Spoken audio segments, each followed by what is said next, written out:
Hey guys, welcome back to another episode of 0 to 60, and today we're going to be delving into the misfires that are still plaguing us with this thing. Now, hopefully as you've seen, if you've been following along completely, this car has like a quick recap of what's happened to it since we've had it. So we got the car from Cody. It was sort of running okay. We didn't have any issues with it. Took it to Dan, ran it on the dyno. Dan said we should change a battery. It rolled a few numbers, but long story short, it rolled 700 wheel horsepower. That is through a nice lazy torque converter in the power glide, which means it's making some serious power. Dan took it out, did a power skid, everything's running fine. We drove the car on the street with street tires, and yeah, again, pretty faultless. As soon as we put a new battery in, it revved a bit cleaner. I think we might have had a one error code or something pop up in the time we were driving it, but it was pretty damn good until we put the Mickey Thompsons on and took it roll racing. As soon as it had the Mickey Thompsons on, obviously it puts the engine under a lot more load because it can't just fry the tires like it was with the street tires, and it started misfiring. We managed to get through that first roll racing event by basically not being too aggressive on the throttle. Got it back, changed the plugs, figured it was going to be plugs, don't know why, I just thought it would be, and took it out again and it was still misfiring. Delved into it further, actually checked the logs properly. I know it sounds stupid, but it's just the way that things got done. And it was actually losing or getting low high pressure fuel pressure. The high pressure fuel pump was actually dipping down, or the rail pressure was dipping down into that 700 to 800 PSI marks, just under heavy load as you roll the throttle on, and that's when it would misfire. If we didn't roll the throttle on too aggressively, it wouldn't misfire. So I'm like, yes, there's the problem fixed. It's the high pressure fuel pump. Took it out, test drove it on the street again, and it seemed fine. The car then sat for about 10 days in heavy rain. We had the problem with the cluster that decided not to work. Fixed the cluster, took the car out again, and it misfired again. Again, it was just as we were rolling on, it was the first pull of the day, and it misfired again. Kind of frustrated, we thought we'll wind the boost down and just put it under a bit less load. So we wound the boost down to 29 PSI, took the car out again, another 4 pulls, faultless. We're good to go for roll racing, but on the street, we could basically really lean on it, wide open throttle, traction on, traction off. It was sweet, let's go roll racing. Got down to the second roll racing, and again, just misfires. In fact, what you would have seen in yesterday's video is the most it's ever misfired. The only thing that did change in yesterday's video, or in yesterday when we were driving it down at the track, it's always cylinder 6 this time. Every other time it's misfired, even when it was misfiring for the first time on Friday, on that one pull, it was cylinder 1 and 3 that time. But every single time we rolled on down at the track, it was cylinder 6, which sort of narrows it down a little bit. There could be an additional issue with cylinder 6. I actually had a chat with Dan from Simply Tuning, the wizard that is, about this car, and there's a few little special things he's done to make it go as fast as it has. A few things he hasn't told us about until what he mentioned yesterday. So there's a few other things I can check that he's mentioned, and it's a bit of his secret sauce, so I really appreciate him telling me that. Unfortunately, I'm not going to tell you guys. You need to book your car in with Dan if you want that sort of service. But a few of you yesterday mentioned about doing a compression test. Well, one person mentioned the rough running test, and one person mentioned, I think it was Joel Rolly, mentioned a virtual compression test thing that you can do with Ista. I didn't know about that test with Ista, and I'm kind of curious to see what this brings up. Dan mentioned something that is very true yesterday. This vehicle is fitted with a compression replacement device. So even if all the cylinders are down on compression, we can just feed it more boost and it will offset that issue. Now, obviously, if it gets bad enough, you're gonna have a lot of blow-by. But I kind of like the way he's thinking there. I kind of like the way he's thinking. Let's do this test with Ista and see if there's a particular cylinder that Ista picks up before we delve into issues with cylinder 6. Like maybe it's a leaky injector, could be a loose coil issue, I don't know. But let's do this test with Ista. I'm curious to see what it's like. We might learn something.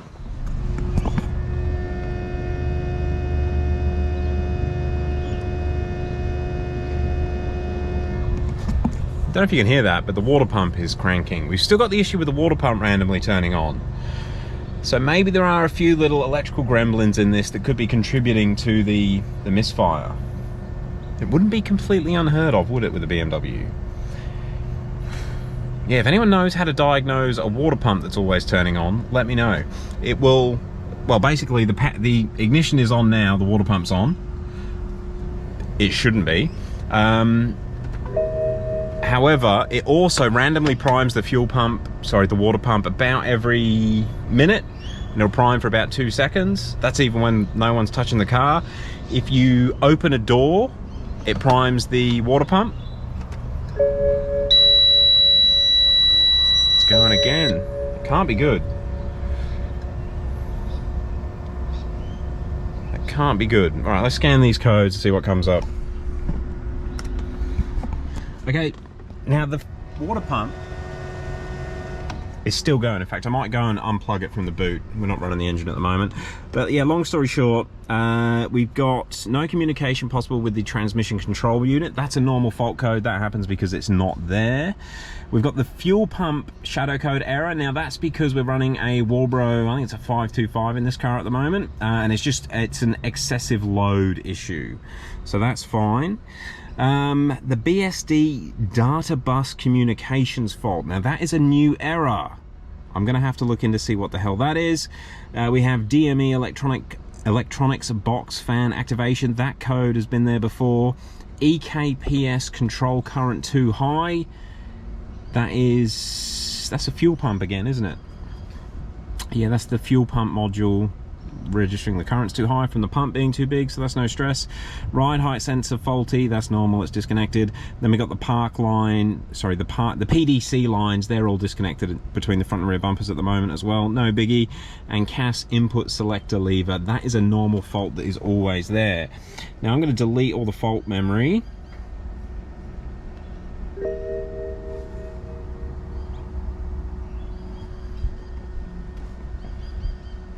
And we'll just see what comes back.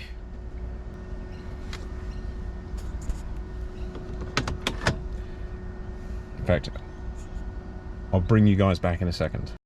So just on the power cycle, ignition on there. We'll see if the water pump goes again. Yep, water pump is cranking away. Let's do another quick fault code read.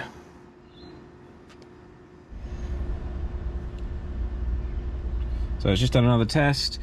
The BSD data bus communications fault. Oh God, what have I done? Go back. I'm so old. CAS input selector, that's a normal code, and so is the TCU error. Again, it's because the transmission's not there. All right, let's have a look at this BSD data bus communications fault. I'm gonna do some research, see if I can work out what it is, and I'll give you an update shortly. All right, so I'm back inside. Looks like the BSD fault is the bus that connects the alternator, the water pump, the oil level sensor, and the battery, well, the intelligent battery sensor. So this would explain, and could have, it's obviously got something to do with the water pump always turning on. Now it looks like the only way to test it is to undo each of those items one by one and then rescan for codes. I'm going to do that. Now I know there are a lot, well, I shouldn't say a lot. There's more than one problem with this car, but we need to fix whatever's causing this issue, because maybe that's stopping the alternator from charging and we're losing voltage, and it could be an ongoing load of problems. So I want to try and fix this before we worry too much about the engine. So let's get on with that. I'm going to get the car in and start doing some diagnosis on each of these components. Yes. Okay, so we're back in the car. We're connected to ISTA again. First thing I'm going to disconnect is the IBS sensor, the intelligent battery sensor. Now, I'm not too sure if this is gonna work, because we had this disconnected and I thought it was having an effect on it the other day. So I'm just gonna have to put the camera down for a second. You can still hear me. Yeah, I thought this had an effect on it the other day, but the water pump would still keep firing up with this disconnected. But the plan is, the IBS is now disconnected. Let's scan it with ISTA again and see if the fault code is still there. Once we work out which device it is, and we have that faulty device connected, the fault code should go. Okay, so we've got to turn the ignition off, do a power cycle. I have also got the car on charge now as well. I've been pretty anal with the battery charger on this car. That gives me brain hemorrhages all the time. I need to rewire that oil pressure gauge. Okay, so I've cleared the fault codes and I'm just doing another full vehicle test and we'll see if the BSD error is still there. If it is, we know the fault is not with the intelligent battery sensor. Okay, so it's finished doing the test. It's only got 2 errors this time, and it's CAS input and TCU. So that makes me think that the error is actually with the intelligent battery sensor module. I'm gonna go plug it back in, we'll rescan it and see if the error comes back up. This makes sense, doesn't it? Yes.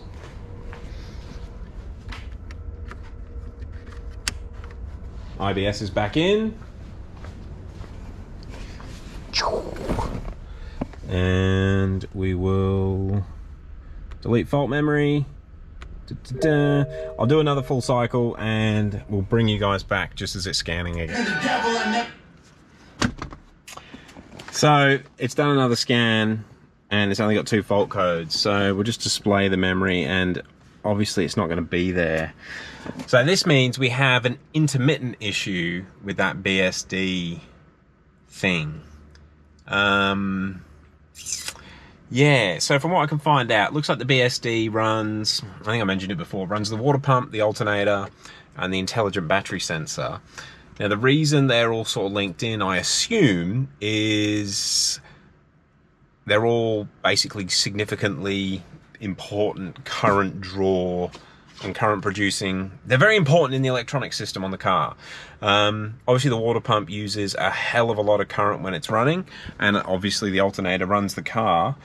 So it must use some sort of serial communication to control everything, because the alternator can control how hard it runs and so can the water pump.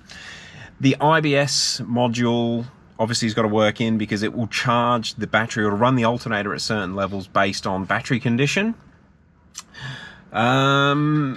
But it is a nightmare if one of the components is failing intermittently because you don't know which one it is. If any of them have issues, the entire bus gets taken down.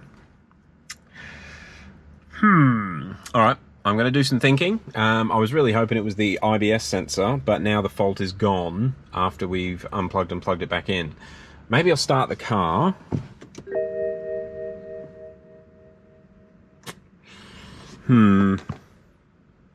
All right, give me a few minutes. I might do a power cycle on the car of actually running it, then we'll scan it again.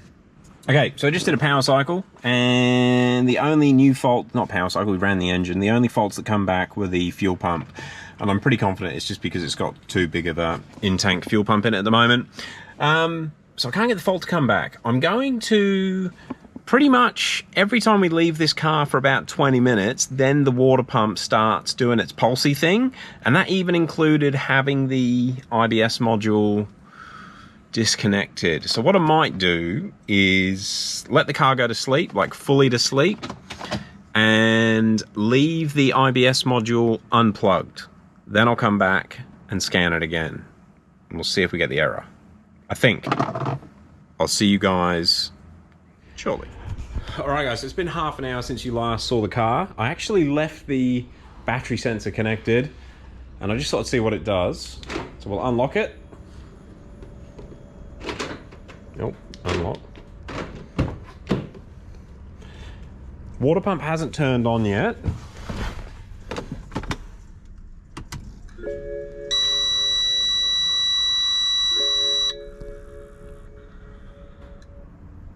No water pump noises. All right, I'll scan the carburetor again, see if the fault is there.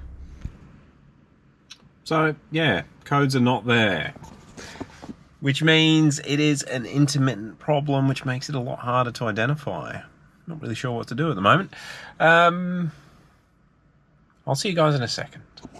Okay, so haven't really got anywhere with that DSB error or DBS error, whatever it is. But let's go on to the other part, what I mentioned in the start of this video. So I think it was Joel Rolly, commenter, said that we can do a virtual compression test. Can't find any way of doing that in ISTA. Searching for compression does not bring it up, but maybe we've got a different version of ISTA to you. But we are going to do the rough running values test. Now basically this will just tell us if a cylinder is not running properly. So let's go do it and see what we find. So we'll start the car up.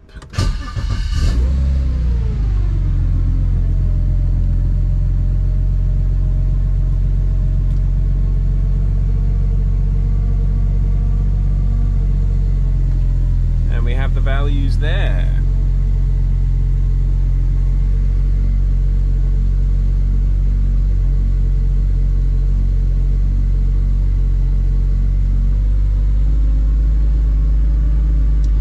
It's just come off cold start and they have smoothed out a bit. So they're all pretty good. When it was on cold start it was a bit erratic and there were some high numbers, but yeah, now it's actually at an idle speed. It's not too bad. No cylinder is standing out from the other. Not with any significant differences anyway. So I'd say if it is down on compression, all cylinders are down similar. Yeah, that actually looks pretty good.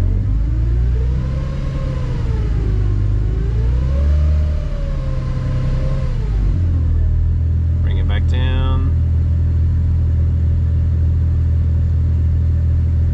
Cylinder 3's gone a little out there since I revved it a bit, but I mean you're still within the factory target values. And cylinder 3, no, I think that's fine. I've done this on a few cars and normally there's one that might be like 800 or 900. I think we're good.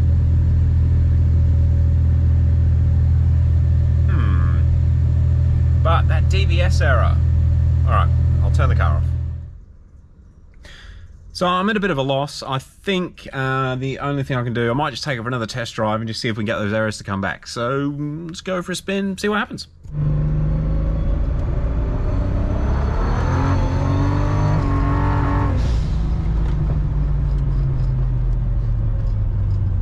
Seems fine.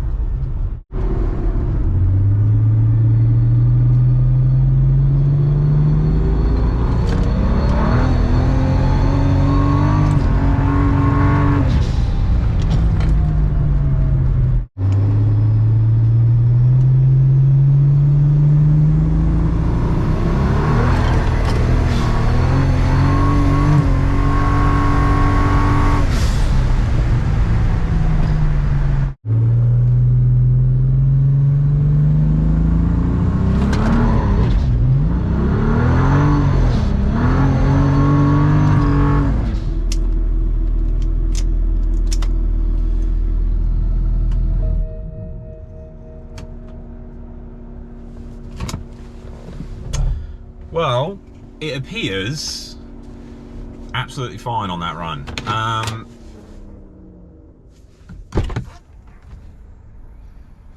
No water pump running on, no misfires, and I ended up doing a dig that would really load it up and it didn't misfire. So I'm thinking our issue is being caused, the second issue, the second round of misfires is being caused by, and I could be wrong, this serial bus error. I keep forgetting what's called. I think it's DSB. You guys will know what it is because you just watched the video. Now, last week when I was playing with things, I did notice, pardon me, I did notice that when I unplugged the battery sensor in the boot, the water pump stopped being silly, but then it did start again. This is going to be a bit of a nightmare thing to sort out because I think it's only going to be able to be diagnosed if you can actually unplug the water pump, the alternator, and the battery level sensor or the oil level sensor when it's playing up, when the serial bus has the issue. So it's going to be a bit of a weird one to diagnose, and I think the only way to sort it out is to just start daily driving this car and getting more miles on it. Bugger. But yeah, look, I gotta say, it's a hell of a lot of fun to drive when it actually works and doesn't misfire. I'm gonna end this video off here. So I know we didn't actually find the fault yet, but we do know that it appears to be an issue with voltage, maybe, that would cause a misfire. And the water pump was going nuts on Saturday night at Roll Racing. Anyway, guys, we're gonna leave this one open. It's got something to do with that serial bus. We'll see how we go. Thank you very much for watching.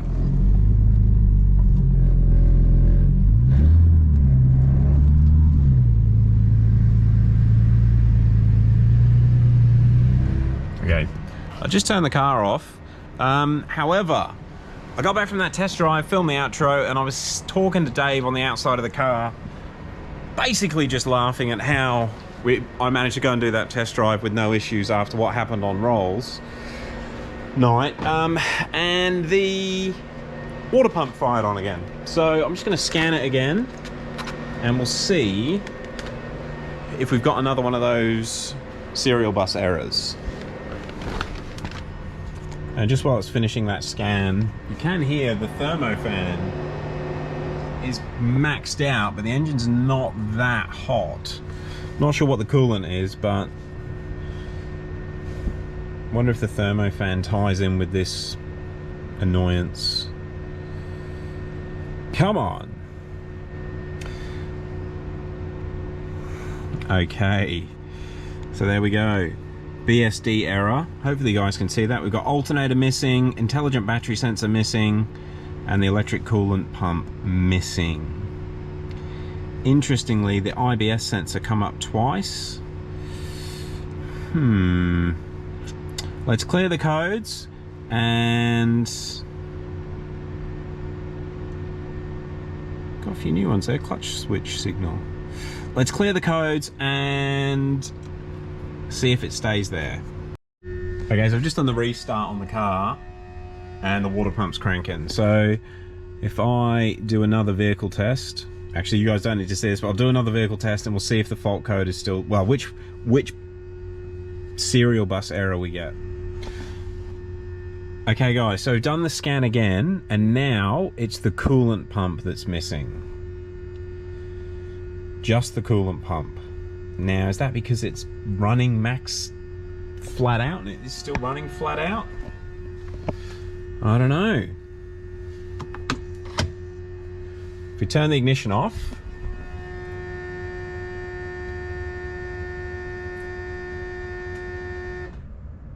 it shuts up. I'll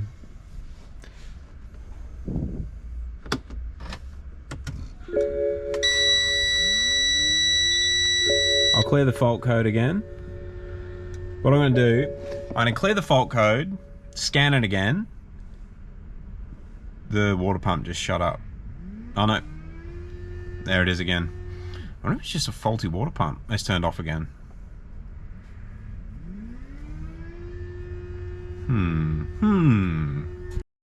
Okay, cleared the codes and scanned it again.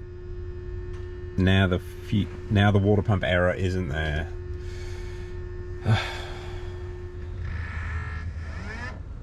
So run a lecky off of your mind.